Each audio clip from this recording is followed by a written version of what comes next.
My fiancé didn't want me to meet his parents, and I was shocked by what I found. I enjoyed listening. I was standing in the living room of two complete strangers when Walter Ostrowski collapsed to the floor, clutching his chest.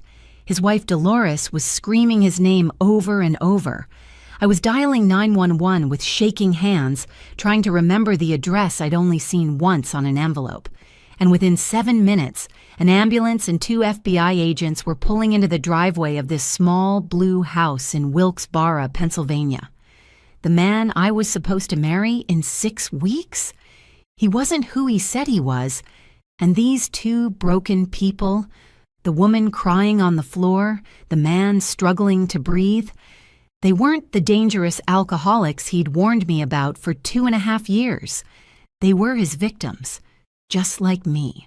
My name is Hannah Calderon. I'm 32 years old and I work as a dental hygienist at a small family practice in Scranton, Pennsylvania. I've been cleaning teeth and pretending to believe patients when they say they floss daily for about 11 years now. I'm good at my job.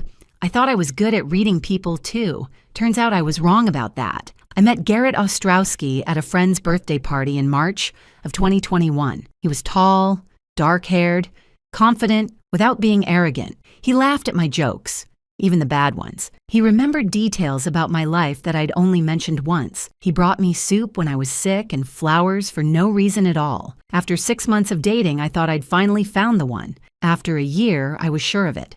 After 2 years, he proposed with a ring he'd secretly had designed based on a vintage style I'd admired in a magazine. The man paid attention.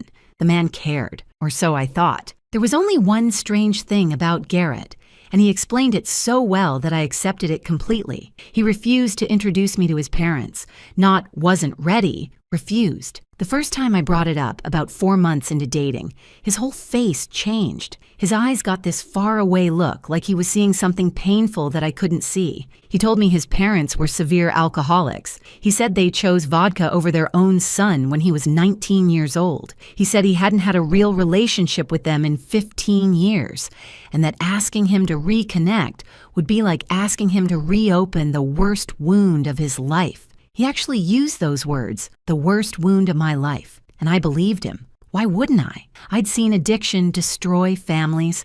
My own Uncle Gary spent 20 years in and out of rehab before finally getting sober at 53. I understood that some family relationships are too broken to fix, so I let it go. I told myself I was being supportive. I told myself I was respecting his boundaries. My mother, Patrice Calderon, was not so understanding. From the very first dinner where I brought Garrett home, she watched him like a hawk watches a mouse in a field. She smiled. She was polite. But afterward, when he'd gone home, she sat me down in her kitchen with 2 cups of chamomile tea and said words I'll never forget. A man who hides his family is hiding something else, Hannah. Mark my words. I told her she was being paranoid. I told her she was judging someone she barely knew. I told her that not everyone has a perfect family like ours. And that was unfair of me, because our family isn't perfect either. We argued. For the first time in years, we really argued. She said she just wanted to protect me. I said I didn't need protection from a man who treated me better than anyone ever had. We didn't speak for almost 2 weeks after that. Looking back, I wish I'd listened, but that's the thing about hindsight. It's always crystal clear when it's too late to matter. When Garrett proposed, he made it clear that the wedding would be small. Just us and your family, he said. I don't need anyone from my past. You're my future. At the time, I thought it was romantic. He didn't want the circus of a big wedding. He didn't need 300 guests and a 12-piece band. He just wanted me. But small details started to bother me, things I pushed aside because I didn't want to see them. Garrett worked from home as a financial consultant. He had flexible hours, took calls in the other room with the door closed, and never really explained what he did in concrete terms. When I asked, he'd say things like portfolio management and investment strategy for private clients. It sounded impressive. It sounded vague. I have a degree in dental hygiene, not finance, so I figured I just didn't understand his world. He also drank more than I expected. Not falling down drunk, never that, but whiskey at 5 p.m, wine with every dinner, a beer while watching the game, then another, then a third. For a man who said he was traumatized by growing up with alcoholic parents, he seemed remarkably comfortable with a glass in his hand. I mentioned it once, gently, and he laughed it off. Social drinking isn't the same as addiction, babe. I know my limits, and I let it go. I was very good at letting things go. The wedding planning added stress to everything. I've learned that the words simple and wedding cannot exist in the same sentence without the universe laughing at you. The moment you say, I want something small, someone hands you a catalog with 17 shades of white napkins and asks which one matches your vision. We booked the Radisson-Lackawanna station in Scranton. Beautiful historic building, $347 per person for the dinner package. And that was considered reasonable. My mother offered to help pay, which meant my mother offered to help have opinions about everything. But through all the stress, all the planning, all the napkin debates, one thought kept nagging at the back of my mind. In 6 weeks, I would marry a man whose parents wouldn't be there, whose friends wouldn't be there, whose entire past was a closed door he refused to open. 3 weeks before my wedding, something happened that finally made me turn the handle on that door. And what I found on the other side changed everything. Before we continue, if you're enjoying this story, please hit that subscribe button and tell me in the comments where you're watching from and what time it is there. I read everything, and your support means more than you know. Now, back to the story. It started with a phone call that wasn't meant for me. Garrett was in the shower. His phone was on the kitchen counter, buzzing over and over again. I wasn't snooping. I want to be clear about that. I was making coffee, and his phone kept vibrating against the granite like an angry wasp. I glanced at the screen just to see if it was urgent. The caller ID said, Wilkes Barre Medical Center. I didn't answer. But when Garrett came out of the bathroom, towel around his waist, I mentioned it casually. Hey, you had a bunch of missed calls from some medical center in Wilkes Barre. Everything okay? I will never forget the way his face changed. The color drained out of it like someone had pulled a plug. For about 2 seconds, he looked like a man who'd seen a ghost. Then he recovered, smiled. Must be a wrong number, or spam. Those places are always calling about insurance scams. I nodded. Let it go. I was still very good at letting things go, but later that night, when Garrett was asleep and I was lying awake staring at the ceiling, a thought kept circling in my brain like a dog chasing its tail. Wilkes-Barre, Pennsylvania, is 27 miles from Scranton, about 35 minutes by car. Garrett had always told me his parents lived in Columbus, Ohio. Columbus is 7 hours away. Different state, different world. Why would a hospital 35 minutes from our apartment be calling my fiancé, a man who supposedly had no connection to anyone in that area? After that night, I started watching Garrett more carefully, not snooping through his things, not checking his phone, just paying attention in a way I hadn't before. And I noticed things. His drinking was getting worse. Not dramatically, but steadily. The 5 o'clock whiskey became 4 o'clock. The one beer during the game became 3 or 4. One afternoon, I went to put my gym bag in the trunk of his car and found a half-empty bottle of Jameson wrapped in a gym towel, tucked behind the spare tire. The irony hit me like a punch to the stomach. This man had painted his parents as hopeless alcoholics who destroyed his childhood. He'd used their supposed addiction as the reason I could never meet them. And here he was, hiding whiskey in his car like a college kid sneaking drinks past his RA. I told myself he was stressed, wedding planning, work pressure. Everyone copes differently, right? That's what I told myself. Then there was the money. I logged into our joint savings account one Tuesday evening, the account we'd opened together for our future, for the down payment on a house, for the life we were building. We'd been contributing to it for over a year. There should have been $34,000 in that account. There was $26,000. $8,000 had vanished. When I asked Garrett about it, carefully, not accusingly, he was smooth as butter on a hot pan. Oh, babe, I moved it into an investment opportunity. Short-term thing. A buddy of mine has this deal, and I couldn't pass it up. It'll triple in 6 months, I promise. No paperwork, no documentation, no name of the buddy. Just trust me. And I trusted him. I hated myself a little for it, but I trusted him. About 2 weeks before the wedding, I was looking for my passport. We were planning a honeymoon in Costa Rica, and I needed to make sure it wasn't expired. I remembered putting it in Garrett's closet in a box with other important documents. I found the passport, but I found something else too. In a shoebox behind his winter boots, the fancy leather ones he never wore, there was an old photograph. It showed a younger Garrett, maybe 22 or 23, standing between two people at what was clearly a graduation ceremony. He was wearing a cap and gown. The two people beside him were beaming with pride. Behind them, I could see a banner that said, Bloomsburg University. I turned the photo over. On the back, in neat handwritten cursive, someone had written, Garrett's graduation day, Bloomsburg University, 2011. We're so proud of you. Love always, Mom and Dad. I stared at that photo for a long time. The woman had kind eyes and a warm smile. The man had his arm around Garrett's shoulders, the way proud fathers do. These people did not look like severe alcoholics who had abandoned their son. They looked like parents. Normal, happy, loving parents who were proud of their kid. I've met alcoholics in my life. My Uncle Gary once tried to fist fight a lawn flamingo at Thanksgiving dinner because he thought it was looking at him funny. These two people in the photo looked like they alphabetized their spice racks for fun. When Garrett came home that evening, I showed him the photograph. I was gentle about it, careful.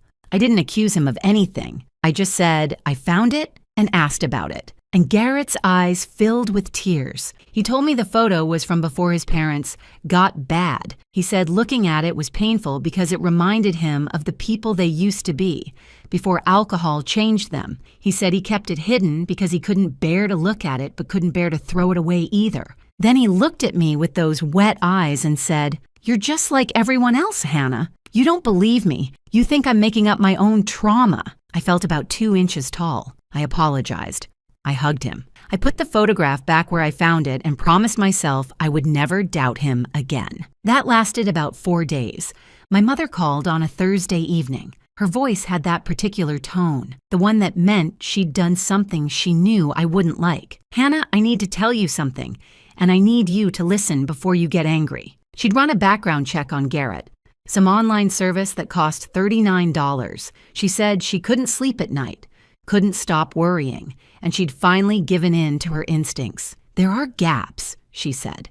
Addresses that don't match what he told you, employment history that doesn't add up, and something called a possible alias flag. Hannah, I really think you need to look at this. I lost my temper. I said things I'm not proud of. I accused her of trying to sabotage my happiness because she couldn't stand to see me build a life with someone she hadn't personally vetted. I told her if she couldn't support my marriage, maybe she shouldn't come to the wedding. We didn't speak for 5 days after that, but the seed was planted. And no matter how hard I tried to ignore it, that seed was growing roots. That Friday night, lying next to Garrett while he snored softly beside me, I made a decision. If he wouldn't introduce me to his parents, then I would introduce myself. Whatever I found, alcoholics, addicts, broken people, hostile strangers, at least I would know the truth. I just had no idea how bad the truth would be. Garrett announced on Wednesday that he had a financial conference in Philadelphia. 3 days,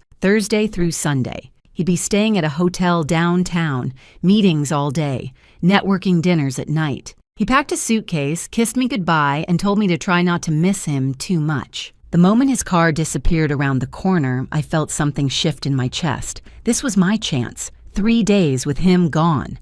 3 days to find out who my fiancé really was. I took Friday off work.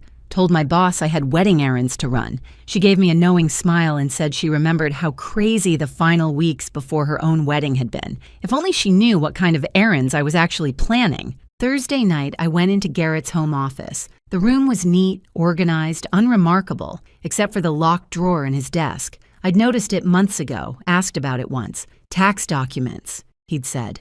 Boring stuff. The accountant has the key. But I'd seen Garrett use a small key to open that drawer late one night when he thought I was asleep. I searched for almost an hour before I found it, tucked into the inside pocket of his winter coat, the one hanging in the back of the hall closet. A small brass key, unremarkable, easy to overlook. My hands shook as I slid it into the lock. Part of me expected the drawer to be full of exactly what he said. Tax returns, bank statements, boring financial documents. Part of me hoped for that, because the alternative meant everything I believed about my life was a lie. The drawer contained about 15 letters. bundled together with a thick rubber band. The return address on every single one. Walter and Dolores Ostrowski, 247 Maple Ridge Lane, Wilkes-Barre, Pennsylvania, 18702. Not Columbus, Ohio. Wilkes-Barre, Pennsylvania, 35 minutes away. I sat on the floor of his office and read every letter. They spanned from 2021 to 2023. Some were short, just a few lines.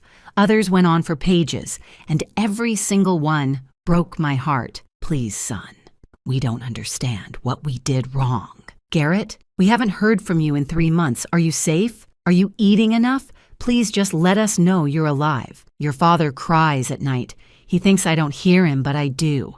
Whatever happened between us, we can fix it. Please come home. We love you. We will always love you. Nothing you could ever do would change that. Please, Garrett, please. These were not letters from alcoholics who had abandoned their son. These were letters from parents desperate to reconnect with a child who had abandoned them. Everything Garrett told me was a lie. Every single word. Friday morning, I woke up at 7, showered, dressed in jeans and a plain blue sweater, and got into my car, a 2018 Toyota Camry with 67,000 miles and a crack in the windshield I'd been meaning to fix for 8 months. I typed the address into my phone's GPS, 247 Maple Ridge Lane, Wilkes-Barre, Pennsylvania. 27 miles, 34 minutes. I had been living 34 minutes away from the truth for 2.5 years. The drive felt surreal. I kept running scenarios in my head. Maybe the letters weren't what they seemed. Maybe his parents really were manipulative, and the loving words were a tactic to lure him back. Maybe I would knock on that door and find exactly the nightmare Garrett had described. Drunk, hostile, dangerous people who would confirm everything he'd told me. I almost turned around twice. Once on the highway, once at the exit. My hands were sweating on the steering wheel. My heart was pounding so hard I could hear it in my ears, but I kept driving because I needed to know. I saved $11,000 in my emergency fund by bringing my own lunch to work every day for 3 years. Ham sandwich, apple, bag of pretzels. Nothing fancy, but it added up. And I tell you this because when you're driving toward a moment that might blow up your entire life, you think about strange things. You think about ham sandwiches and savings accounts and all the small choices that led you to this exact moment. 247 Maple Ridge Lane was not what I expected. It was a modest Cape Cod-style house, powder blue with white trim, set back from the street behind a well-maintained lawn. The garden was still blooming with late roses, pink and red and yellow. There was a ceramic frog sitting on the porch beside a pot of chrysanthemums. The welcome mat by the front door said, "Bless this home," in cheerful script. This was not the house of people who chose vodka over their son. This looked like the house of people who watched Jeopardy every night at 7 and sent Christmas cards with photos of their grandchildren. I sat in my car for 5 minutes just staring at that house. Then I made myself get out, made myself walk up the path, made myself ring the doorbell. For a long moment, nothing happened. I almost convinced myself no one was home, that I could leave and pretend I'd never come here. Pretend I'd never found those letters. Then the door opened. The woman standing there was in her mid-60s, with gray hair cut in a neat bob and reading glasses pushed up on her head. She was wearing a floral apron that said, "World's Okayest Cook," the kind of apron you buy as a joke gift and end up using every day. Her eyes were bright and alert. Her hands were steady. She looked nothing like an alcoholic. "Can I help you?" she asked. Polite but cautious, the way anyone would be when a stranger shows up at their door. I opened my mouth to speak and realized I had no idea what to say. I'd rehearsed this moment in my head 100 times during the drive, but now that I was here, every word evaporated. "My name is Hannah Calderon," I finally managed.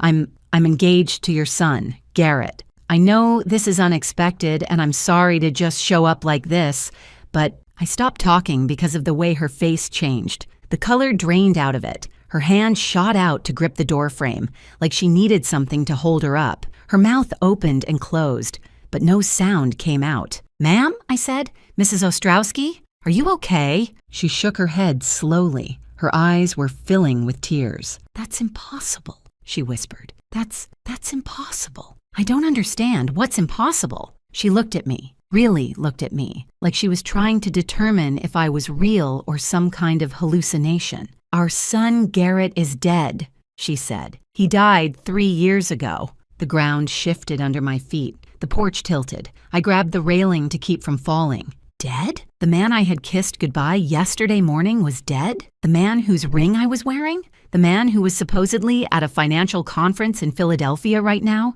But Dolores Ostrowski wasn't finished, and what she told me next made me wish I had never knocked on that door. You need to come inside, she said, her voice trembling. You need to meet my husband, and then you need to tell us everything, because someone has been lying to all of us. The inside of the Ostrowski home smelled like cinnamon and coffee. There were family photos on every wall, graduations, holidays, a younger Garrett blowing out birthday candles. A cross hung above the fireplace. The furniture was old but well cared for, the kind of furniture people keep for 30 years because it still works fine and holds too many memories to replace. Dolores led me to the kitchen table and called for her husband. Her voice cracked when she said his name. Walter, Walter, come here now, please. Heavy footsteps came from somewhere in the back of the house. Walter Ostrowski appeared in the doorway, 68 years old, broad shoulders, thinning gray hair, walking with a slight limp that spoke of old injuries. He had the weathered hands of a man who'd worked physical labor his whole life. Later, I would learn he'd spent 31 years at a steel mill before it closed down and forced him into early retirement. He looked at me, then at his wife, then back at me. Dolly, what's going on? Who is this? She says she's engaged to Garrett, Dolores said. The words came out like she was choking on them. Walter's face went through about 5 different emotions in 3 seconds. Confusion, disbelief, hope, pain, and finally, something that looked like the beginning of understanding. The terrible kind of understanding that comes when pieces you didn't know were missing suddenly fall into place. He had to sit down, pulled out a kitchen chair, and lowered himself into it like his legs couldn't hold him anymore. Tell us everything, he said. From the beginning, how you met him, when you met him, all of it. So I did. I told them about the birthday party in March 2021, about the 2.5 years of dating, about the proposal, the ring, the wedding planned for 6 weeks from now at the Radisson-Lackawanna station. I told them about the story Garrett had told me, that they were alcoholics, that they'd abandoned him, that reconnecting with them would be too painful. With every word I spoke, I watched their hearts break a little more. When I finished, Dolores was crying silently, tears running down her cheeks and dripping onto her world's okayest cook apron. Walter's jaw was clenched so tight I thought he might crack a tooth. He told you we were alcoholics, Walter said slowly, that we abandoned him. Yes, I'm so sorry. I believed him. We've never had a drink in this house, Dolores interrupted. Walter's father was an alcoholic, died of liver failure at 52. We made a promise when we got married. Not a drop of alcohol would ever touch our lips. 43 years, and we've kept that promise. The irony was so bitter I could taste it. Garrett had projected his own growing drinking problem onto his parents. He'd used a trauma that wasn't even real to keep me away from the truth. 3 years ago, Walter said, Garrett came to visit us. It was October, a Sunday. He sat right where you're sitting now and told us he was in serious trouble. The story came out in pieces, Walter and Dolores trading off like they'd rehearsed it, though I knew they hadn't. They'd probably just told it to each other so many times, trying to make sense of it that it had become a kind of script. Garrett had told them he'd witnessed something terrible, a crime connected to organized crime, he said. He claimed he'd been placed in witness protection and had to disappear completely. For their safety and his, they needed to believe he was dead. No contact, no calls, no letters. He'd cried, held his mother, told them he loved them and that this was the hardest thing he'd ever had to do. And then he'd asked for money. For his survival in hiding, Dolores said, her voice hollow. That's what he called it, survival money. Walter stood up slowly and walked to a desk in the corner of the living room. He pulled out a folder, thick, worn at the edges, held together with a rubber band. He brought it back to the table and set it in front of me. I kept everything, he said. Every wire transfer, every bank statement, every receipt, because some part of me always hoped there would be an explanation. Some part of me always believed our boy would come back and tell us it was all necessary, that he had no choice. I opened the folder with trembling hands. The documents inside told a story of financial destruction, wire transfers from 2021, 2022, 2023, small amounts at first, 2,000 here, 3,000 there, then larger, 10,000, 15,000, 20,000 at a time. The total, calculated in Walter's neat handwriting on the inside cover of the folder, $215,847. I stared at that number until it blurred. Your retirement, I whispered. All of it, Walter confirmed. $168,000. Every penny we'd saved in 40 years of working, gone. And when that wasn't enough, Dolores added quietly, we refinanced the house, took out a second mortgage, another $47,000. They were going to lose their home. The house with the ceramic frog and the rose garden and the welcome mat that said, "Bless this home." They were going to lose it because their son had stolen everything they had. But the worst part, the part that made me want to scream, was still coming. He told us why he had to run, Walter said. His eyes met mine and I saw something terrible in them. He told us it was because of you. What? His girlfriend. That's what he said. His girlfriend was connected to dangerous people. He said he had to disappear to protect you both, but he needed money to start over somewhere safe. The room tilted. I gripped the edge of the table. For 3 years, Dolores said, I've hated a woman I never met. I've blamed her for taking my son away. Every night I prayed that something terrible would happen to this woman who ruined our family. She reached across the table and took my hand.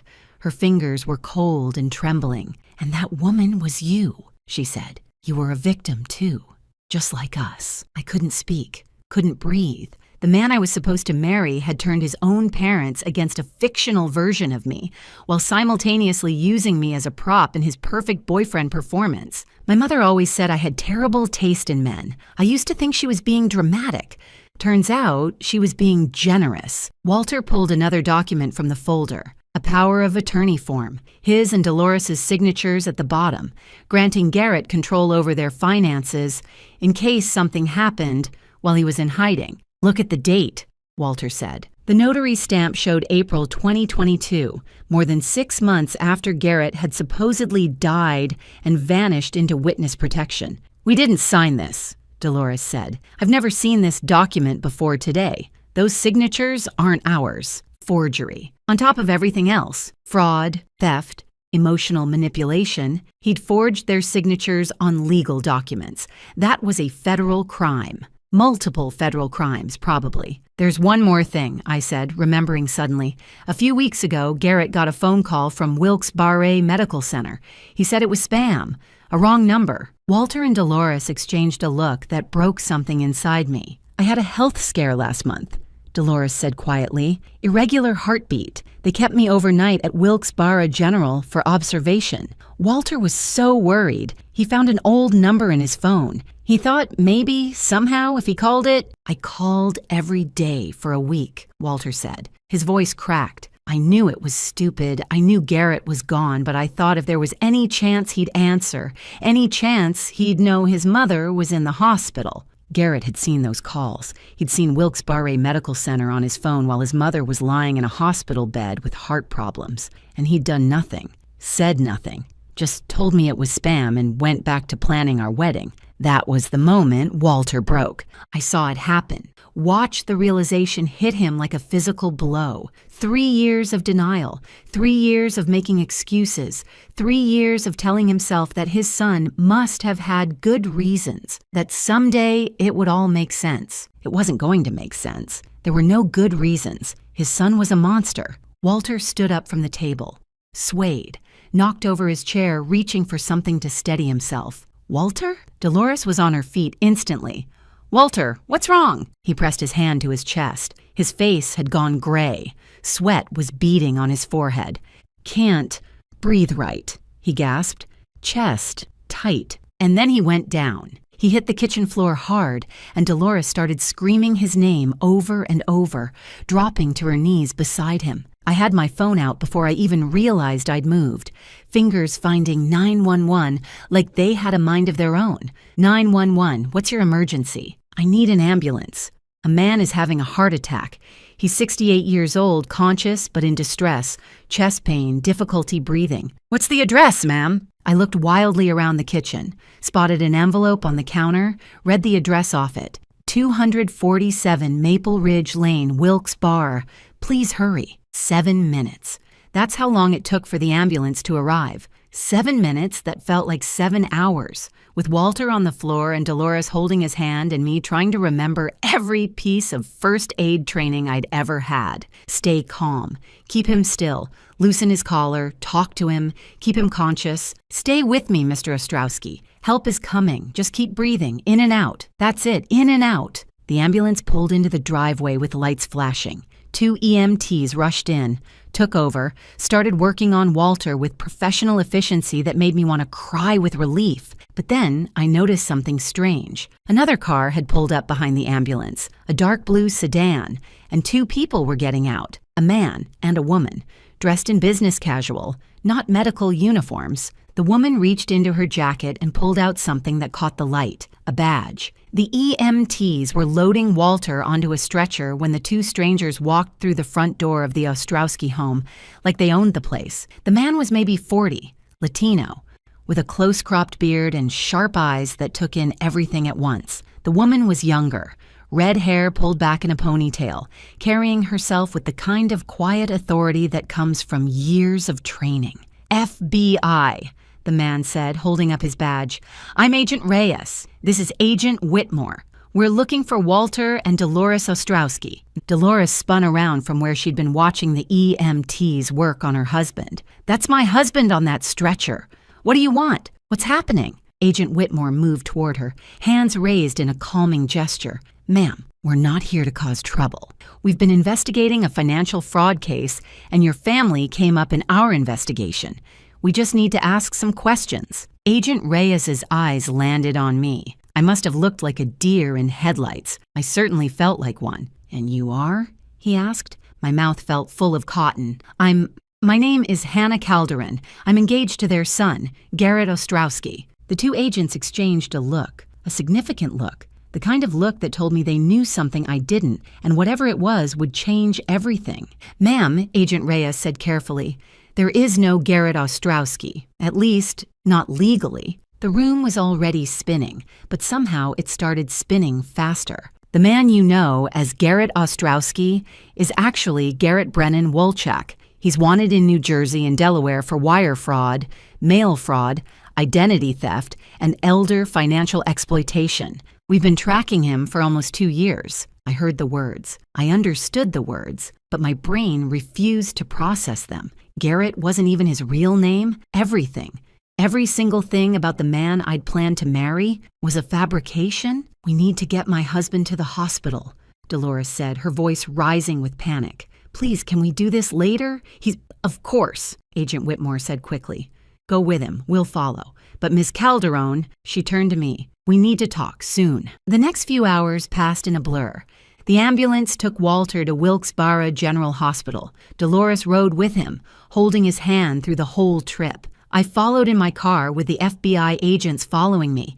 It felt like a strange, terrible parade. At the hospital, the doctors confirmed that Walter had suffered stress-induced angina. Not a full heart attack, thank God, but serious enough to require monitoring and medication. The shock of discovering his son's betrayal had literally broken his heart. Not completely, but enough to land him in a hospital bed with wires attached to his chest and a monitor beeping steadily beside him. While Dolores sat with Walter, I sat in a small conference room with Agent Reyes and Agent Whitmore. They had coffee. I had questions. More questions than I'd ever had in my life. Tell me everything, I said. I need to know who I've been living with. Agent Reyes opened a folder. I was starting to hate folders, and spread several photographs across the table. Garrett's face stared up at me from different angles. Different years, driver's licenses from 3 states with 3 different names. Garrett Brennan Wolchak, Agent Reyes began. born in 1989 in Newark, New Jersey, started running financial scams in his early 20s. Small stuff at first, fake investment schemes, bogus business loans.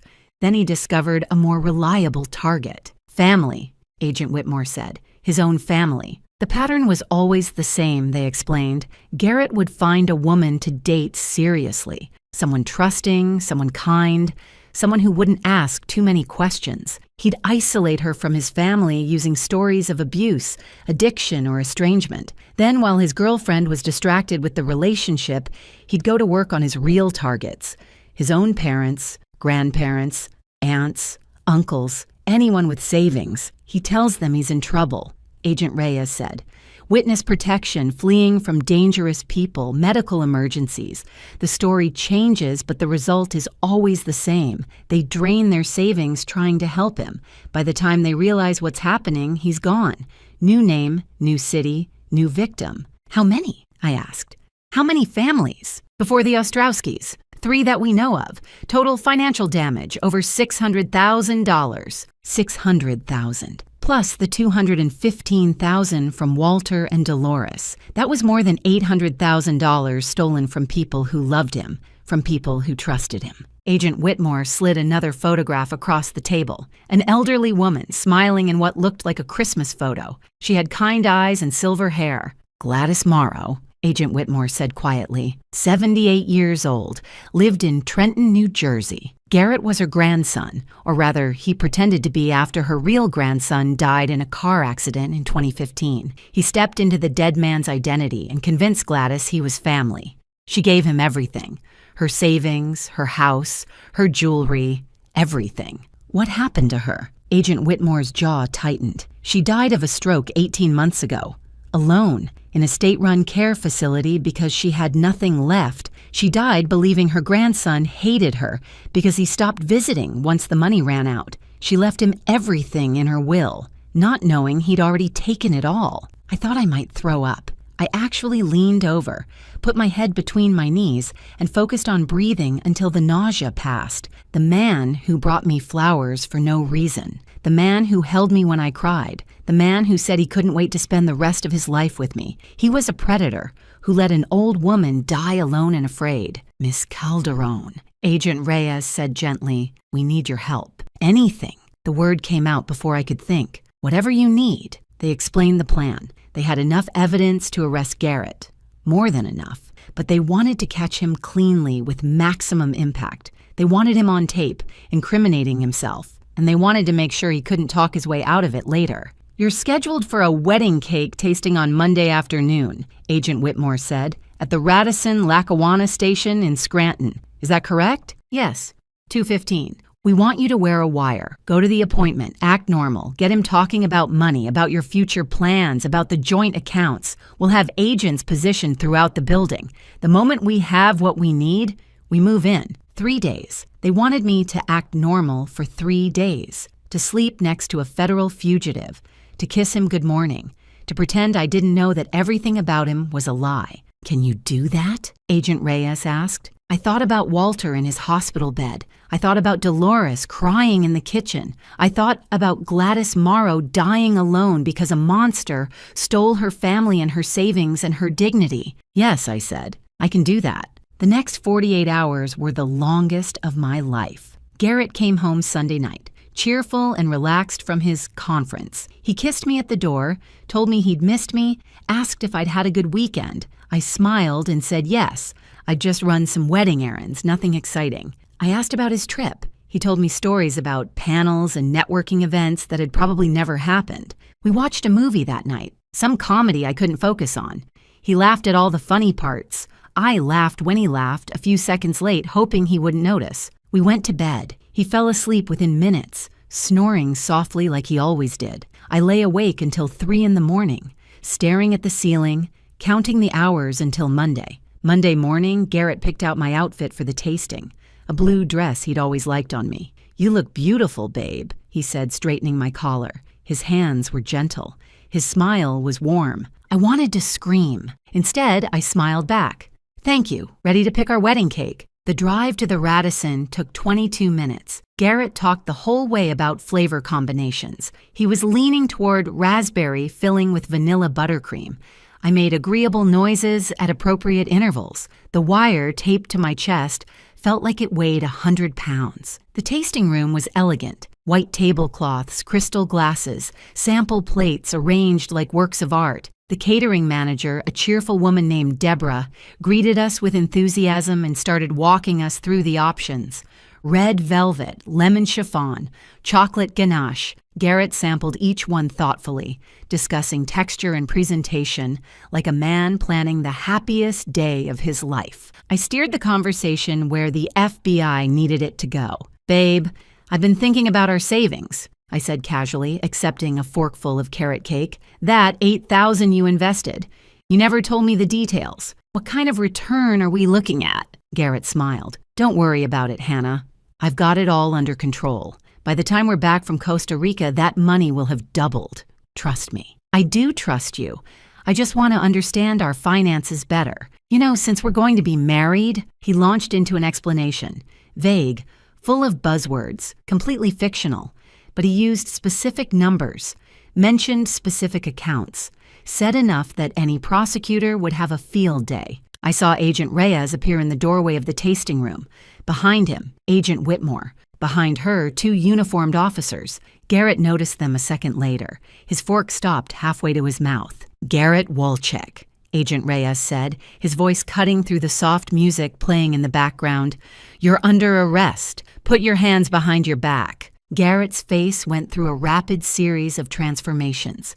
Confusion, recognition, fear, and then, finally, something cold and calculating. The face of the real man beneath the mask. He tried to run.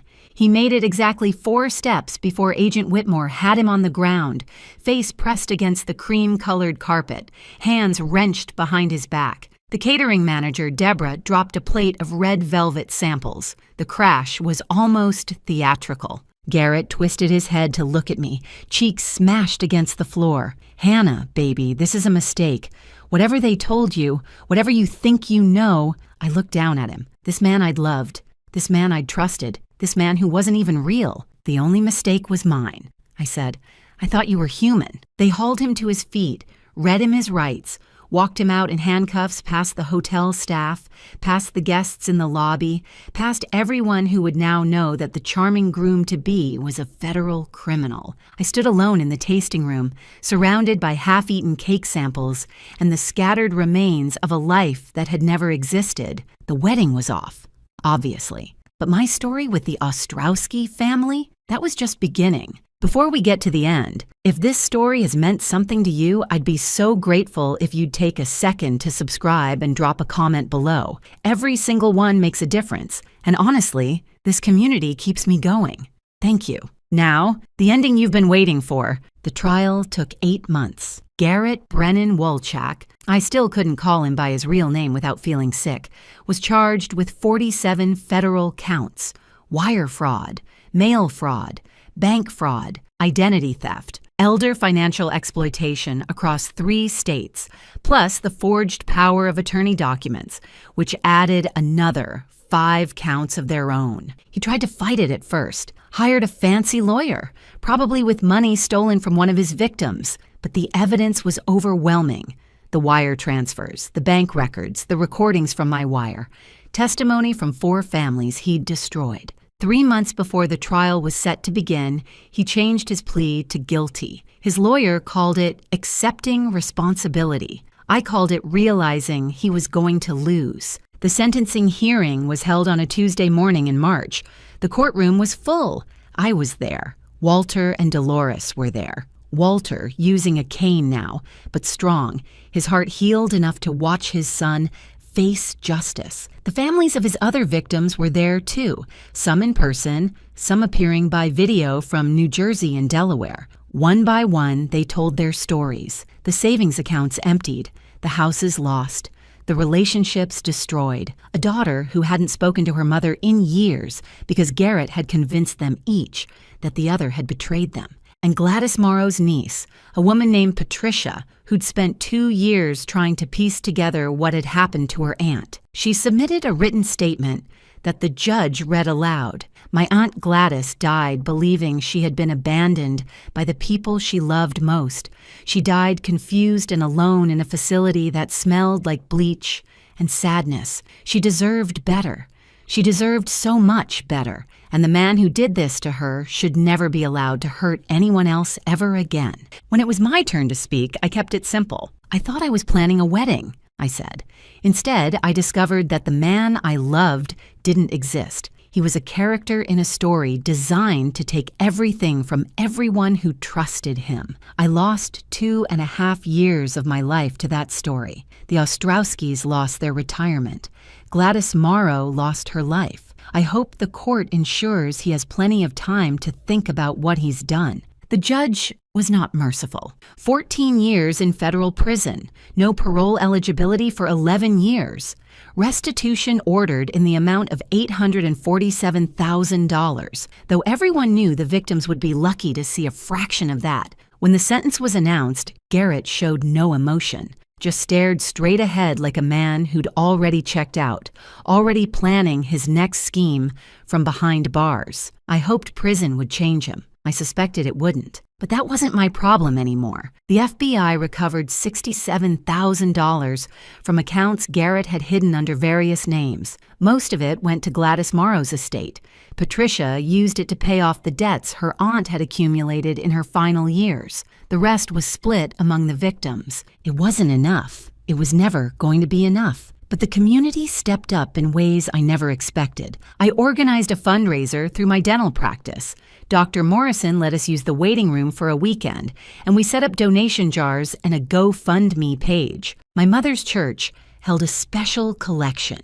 Local businesses in Wilkes Barre, once they heard the story, contributed whatever they could. In 3 weeks, we raised $43,000. I drove to 247 Maple Ridge Lane on a Saturday morning and handed Walter Ostrowski a check. He stared at it for a long time without speaking. Then he started to cry. In 40 years of marriage, Dolores told me later, she had seen her husband cry exactly 3 times. The day his mother died, the day Garrett told them he was dead, and the day a woman he'd never met, a woman his son had tried to destroy, gave them back a piece of what they'd lost. "We can keep the house," Walter said finally, his voice rough. "Dolly, we can keep the house." I wanted to tell them it was nothing, that anyone would have done the same. But that wasn't true. Not everyone would have. Not everyone cared enough to try.